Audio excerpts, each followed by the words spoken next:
Welcome to Your Health Reset, where we address the real root causes behind health issues today to get you rapid results on your health journey so you can be who you came here to be, mind, body, and spirit. I'm your host, Sinclair Keneally, survivor of complex chronic illness, expert on resolving root causes, and co-founder of Detox Rejuvenation and Meditation RX.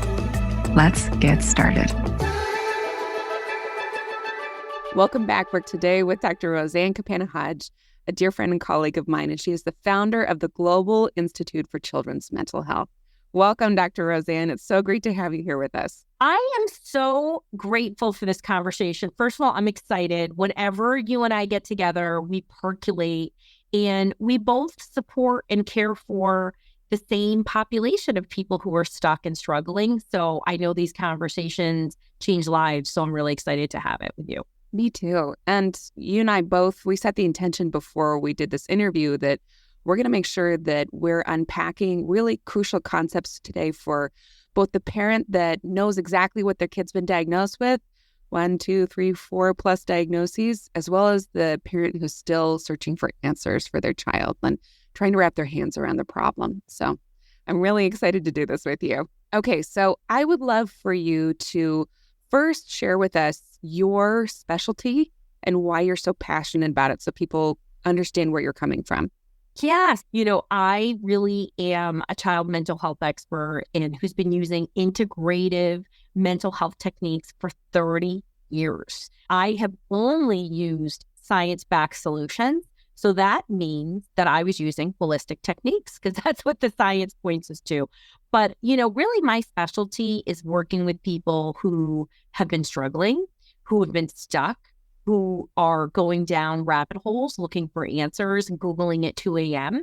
We actually get the majority of our contacts at 2 and 3 a.m. because it's usually a mom who is the CEO of the family healthcare who is, wait a second, my kid's got a D diagnosis, bipolar, this, that, the other thing, maybe has PANS, maybe has infectious disease. Maybe, like you said, they have no idea. And we are making mental health just unbelievably complex when it should be much more simplistic. The science is there. We know what works. And what I do is I take what is already proven in science and I put it together in our brain behavior reset program. And it is the right techniques in the right order at the right time. And that's what's different about what I do. And I really just take a very caring and common sense approach.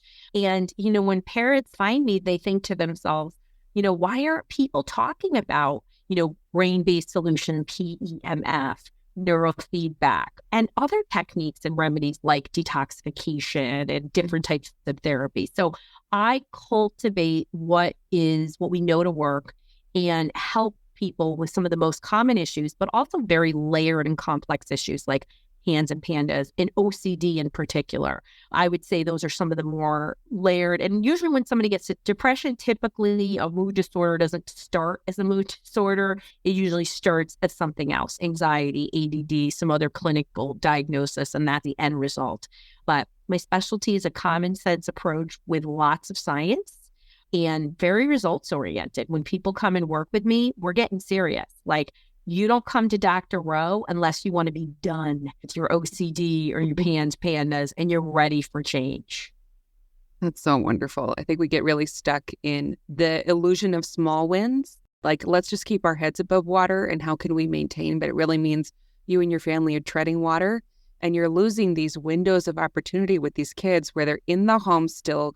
You can actually control the environment and support them before they start taking on these really unfortunate issues as a lifelong sentence. And, that's such a great point, Sinclair, because, we do tread water in life, right? We're also chronically stress activated. So when our kid is not in a crisis, but they're not doing great, we're like, things aren't bad. We're going to just keep it status quo. But that's when you dig. You and I are always getting people in crisis.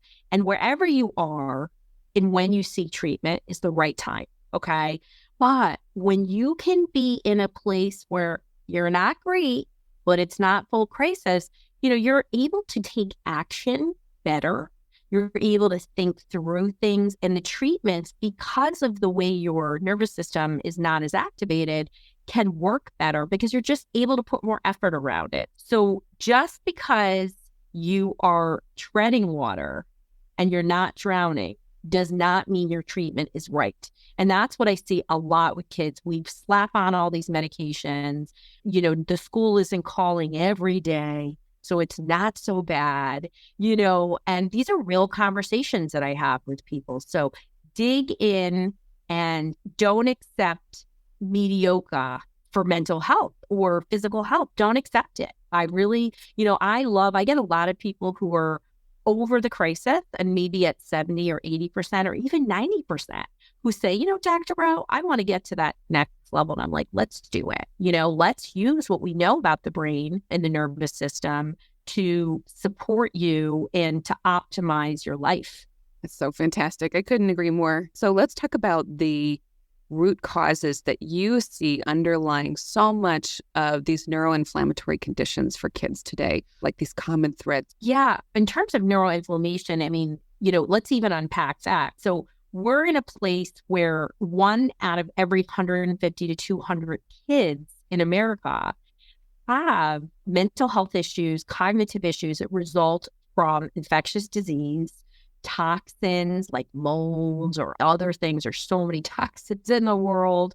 And infectious disease is big, you guys. It's not just tick-borne. It can be Epstein-Barr. It can be COVID. It can be flu-induced. There are no limits because of what is happening in our society and people having a hard time detoxifying. So we have brain inflammation. And in Sinclair, I do something called a QEEG brain map, and I'm able to actually scan the brain and see what's happening over the structures and the brain communication. It's really pretty awesome. I could talk to you just a half an hour on that. But what I can see is brain inflammation. And I actually see more brain inflammation in kids in general than I do for adults. And kids are being born with over 267 toxins in their body. Through research, we know that. And so they're starting out not as well as we think. Okay. And so today there is a link. We know through research, we know through even mortality studies that brain inflammation is linked to mental health, anxiety, depression, OCD, a host of other things. So it's on the rise, and inflammation can also come from compounded stress. So what are the top things that I see really holding people back from even getting better? For sure, stress activation, being in a REV state. It's very easy to have happen. Nobody ever thinks their kids are stressed out. You think you're living in a really nice house. You think you're sending your kid to a good school. You think you're happily married or maybe have 2 homes that are lovely, whatever it is. But stress is all around us. And even your kids today, they're surviving the pandemic. People are very anxious. They're around other anxious kids who maybe aren't getting the same kind of TLC as your kids are, where stress is an accepted norm in the American culture, and even across the globe, it's becoming similar to the US, sadly. So stress, compounded stressors, and not countering it and not purposely countering it every day, we can talk about that, is a big one. Improper detoxification, and really probably the biggest thing that I see people struggling getting better from mental health, physical issues, is the lack of belief and hope and seeing themselves getting better. Wow, you really hit the nail on the head there. Can you unpack that a little bit more? Yes.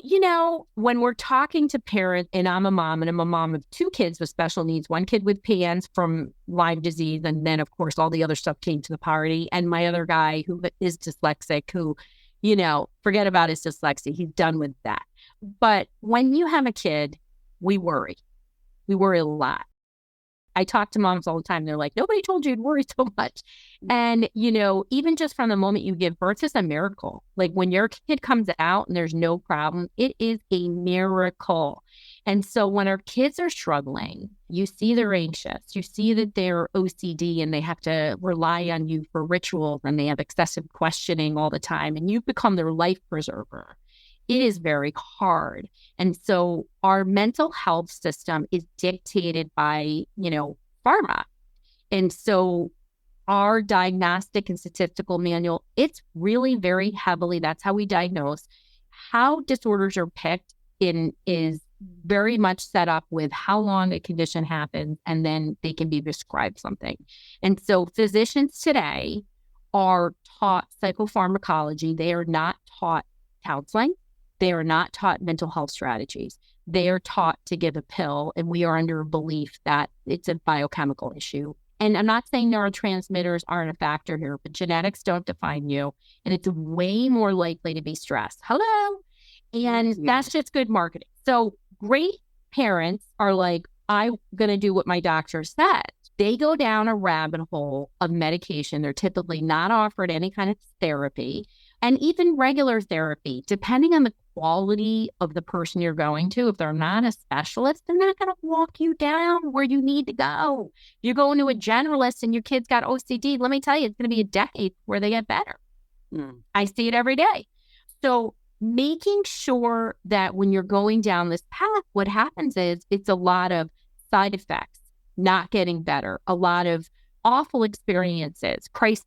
This is typically the standard. And so it's not until that happens that a person says, wait a second, watch the summit. Let me Google. Let me ask my friend Betty, whose kid had EDD but didn't show any symptoms. Let me figure out why. And in that, we're afraid. We're afraid to make a different, choice for ourselves. We also believe that there's something that's quick, right? And I always say, didn't happen overnight. It's not going to get fixed overnight. It's why I have a little magic wand on my desk so that I can always pull it out. And we have to make changes, small changes that build over time, but very intentful and purposeful. And the first part is believing and seeing the success, seeing yourself at the top of the summit, but also acknowledging that you have to go to each base camp. You can't just fly to the summit. There's not a pill. And even if a pill helped you, what about the behavioral changes, right? Mm-hmm. So somebody's anxious. And so they're, you have a kid who's, no, it's just not going to happen. I'm not going to get first place. No, I'm not going to get an A. And why should I study? And I'm not going to know the answer. So how do you behaviorally change that? A pill might calm you down, but you have to do that. And so it's a lot of little steps, and I don't think we're talking about that, but it's steps that everybody can do. It's about shifting what you're doing instead of working harder, working smarter. And you just have to have that belief and hope in yourself, in the provider you're aligning with. You have to have a trusted relationship. You can't come in and be like, Sinclair, you said this, that, and that. And you're like, we just started 2 days ago.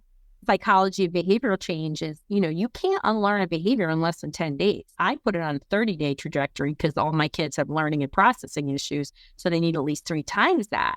But that's a minimum, and that's with daily reinforcement. So I really want people to say, I'm going to intentfully spend 1 or 2 minutes a day, put it on your phone and say, this is my visualizing time. If everybody knows, you can touch on your iPhone, you can change your alarm.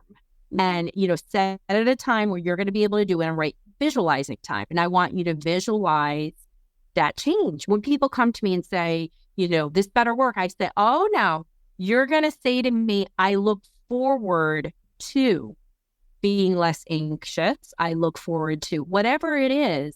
You have to set that intention. It's very powerful. Anyway, I can go on and on about it. But if there's one thing people could take away from that, it is that belief, hope, and setting a real positive visual intention. It's so important because we neglect the power of our subconscious. We need to remember that our bodies are always listening. So let's be on the same side as our body. Our brain is always listening. If you tell it bad stuff, it's going to believe it. Absolutely. So you touched on something that I really want to explore further with you, and that's the elements of a calm brain. I want to talk through with you, how can we actually walk a super stressed out, overinflamed brain of a child into a deeper state of healing that can self-maintain? Yeah. And then also make sure we have time to talk about maybe any obstacles that might be in the way of that. Yeah. So first of all, psychoimmunology tells us that no healing is possible with a stress-activated nervous system. Okay? If you are walking around stress hijacked, I don't care what doctor you're going to, I don't care what you're doing, your body is not going to let you heal, period, or at a minimum at an optimal level. Okay? So You can't jack yourself up on stress, good or bad, and think it's not going to affect you, because it's gonna. That's just the way it is. So accept it and plan for it, counter it. Just like you brush your teeth or an exercise every day, you need to put this in your schedule in as little as 10 minutes. So how can you do that? When we calm our nervous system and you're dealing with chronic disease, whether that's anxiety or infectious disease, whatever's going on, your body's resources try to divert its energies to whatever this unknown stressor is. So when we calm, what it's going to do, your body's going to be able to go and do its work. So how can we do that? How can we do it for ourselves as a parent? How can we do it for our kids? So number one, you got to get yourself in order. Okay. I talk about sharing the calm. And when we are stress activated, even if you think about somebody you know is very anxious and it's palatable, you can see it, you can feel it. You don't realize how much your body language gives off. It's quite unbelievable how much it tells. Doing these things for yourself is mandatory, not just for your child. So 10 minutes a day, what can you do? So free, you could do breath work, okay? And that's diaphragmatic belly breathing. I like a 4-7-8, breathe in for 4, hold for 7, exhale for 8, number one. You can do somatic strategies. I like to do a heart hug. So you're putting your hand over your heart and then your other hand over here and then doing and cooling down. There's a bunch of strategies. You can do meditation. Then you can go up the food chain and you can do things like biofeedback. You can do neurofeedback. You can do PEMF. You can take supplements to help regulate your nervous system. It still doesn't negate some of the physical things you need to do, like breath work. You can't just take an anxiety lowering supplement and still be breathing out of your chest. It's not going to make you feel as good as it is. Like, breath is really important, everybody. I make my kids, like, they know how to do it. It's so important. And, this is a cardio exercise. I love my cardio. You still have to do that. I light candles and do prayer and gratitude every morning. It's a really special time for me. I set an intention. I have all different ones. We crack up. My husband says it looks like I'm practicing Santeria at home. But, sometimes I text my friends and say, I lit my special candle for you, and it's just such a wonderful thing. It makes me feel good. My kids practice in it. They go, oh, can you help me? Can I help you blow out the candles? Because I say things like, I look forward. My youngest got diagnosed with scoliosis because he has a low tone. So we have a balance candle. We always say it's a balanced chakra candle. And we always say, I look forward to my straight spine. So they can't believe in 8 weeks he lost one of his curves. And I said, you don't know Giancarlo Hodge, okay? He made it happen, right? So he set the intention and he did the work. Those curves don't even have a chance, right? 8 weeks, he had a double curve. He lost one. Wow. They don't even know what to make of it, okay? So that's the power of that mind. And he goes there and he helps light the candle. He says, I look forward to a straight spine. But he also doesn't make it just wish. He puts some action around it. It's just a lot easier when you see that and you set that intention. But we have to calm the nervous system. And when you are feeling very anxious, I know people say, I can't breathe. I can't do this. I can't do that. I promise you, maybe it's a walking meditation. What meditation doesn't have to be sitting there and quiet. It's mindfulness-based activities. There is a form you can do. And the research says it's a minimum of 10 minutes, but it can be as little as 10 minutes, but it's cumulative. We don't get to just go for a massage once a week and all of a sudden you're going to feel better. So that's super, super important to be able to do that. And again, without calming the nervous system, this is a barrier to improving. Whenever people come to me and they've gone to, my world record is I had somebody who went to 55 doctors. But on average, people go to a dozen or more doctors before they come to me, and then they get better quicker than their experiences. And again, I don't got a magic wand. You come here, you're going to work, right? It's just that we're using the science in the right order at the right time. And we teach people, we calm the nervous system. That is what we do. And that's why people are able to get better spiritually, emotionally, physically. right? There's got to be an alignment. And I love that people walk away and make lifestyle changes. As icky as these things are, right? When bad stuff happens, what are you going to gain from this? What is going to be your positive? Nobody wants to think about that when you're in the middle of it. But I promise you, when you get to the other side of it and you're not so hijacked yourself, you're going to be like, wow. You know what I mean? Like when my kid was as sick could be, I was forced to homeschool him.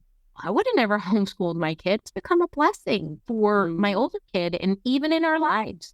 It allowed us to travel all the time. There were other things that sort of came from it that you don't expect. You have to say thank you. And I don't like this. What is my mission? What is my, that's a bigger part of all this. But calming the nervous system and making sure you have the biggest barriers of that stress activation, not having belief and hope, and really visualizing yourself getting better. Don't let the negative ruminations get in there. Boy, you have to say, I'm not doing that. I'm going to do this. Tell your brain exactly what you want. Don't let it tell you what's not going to happen, because the negative will happen if you tell it. And then detoxification. I feel like detoxification is one of the biggest barriers for everything from hormone difficulties to certainly mental health, anxiety, depression, and infectious disease. And we're just have so many toxins in our environment. Even if you don't have a weak liver, like I have a weak liver, I have birthmarks on my liver, I have hemangiomas on my liver. And even if you don't have those things, you need intentful practice around detoxification to have a better brain, to live longer and live better. So let's talk about, I think that you've hit on some really important points about not only the root causes of why our kids are not well today, this toxin overload, the stress overload, and then in come the infectious, the fun infections, like yes, Lyme co-infections, but it's so much bigger than that, as you mentioned.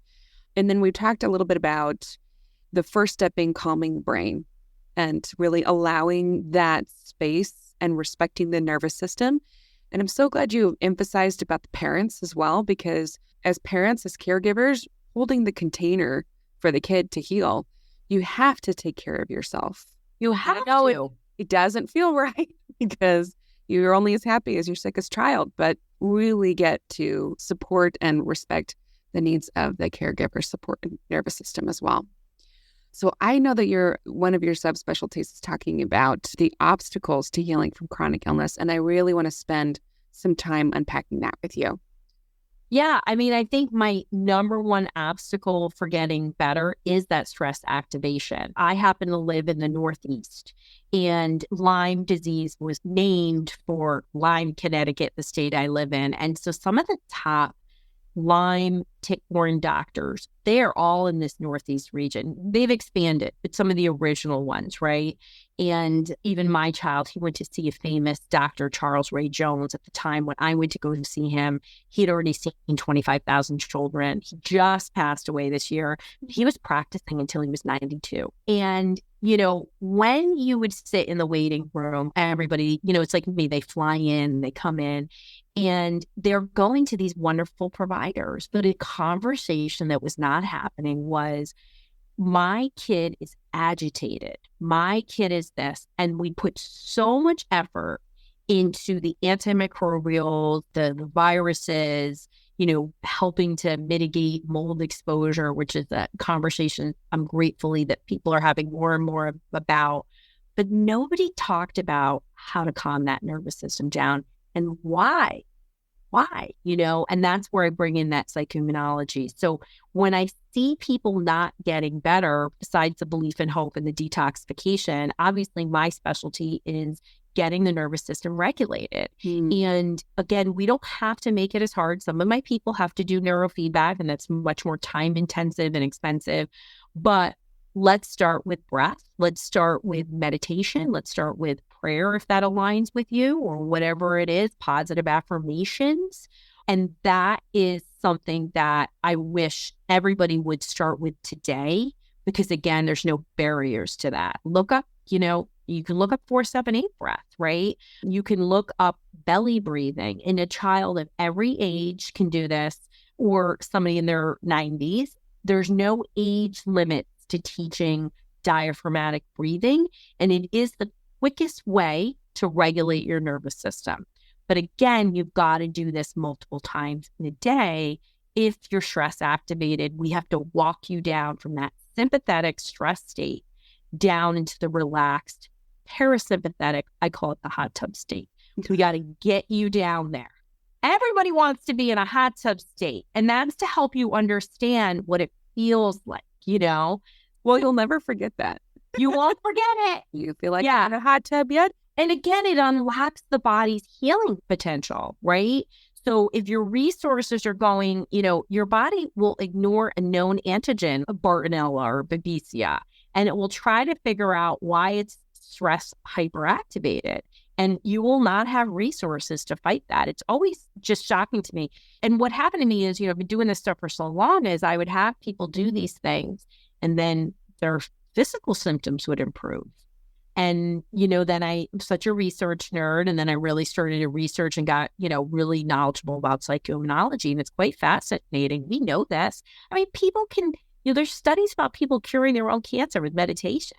Mm-hmm. I mean, this is the possibilities of what is there in the brain. And again, you have to be like, wow, I'm looking forward to this change. I believe this is going to happen. I can't wait for it, and those simple things. And I always tell everybody the same story. Would a batter go up to bat on the New York Yankees and say, I'm going to really suck here. I'm not going to hit this out of the park. No, they're like, I'm going to hit this out of the park.